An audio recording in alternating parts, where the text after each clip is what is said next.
Iginiit ng Malacanang na hindi makikialam si Pangulong Ferdinand Marcos Jr. sa proseso ng Senado at nasa kamay na ng Senator Judges at House Prosecutors ang impeachment trial laban kay VP Sara Duterte. Kasabay nga ito ng pagkukonvene ng Senado bilang impeachment trial court at opisyal na pagsisimula ng paglilitis sa Articles of Impeachment laban sa ikalawang Pangulo. Gayunpaman, sinabi ni Palace Press Officer Undersecretary Claire Castro na dapat managot ang sinumang mapatutunayang may sala. Una nang nangako si Senate President Alan Peter Cayetano na hindi maiimpluwensyahan ang impeachment proceedings ng bise.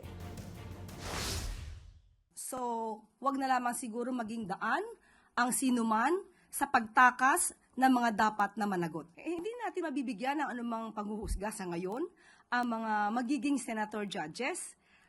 Nasa kanila po yan. Tandaan lamang po nila na sila ay halal ng bayan.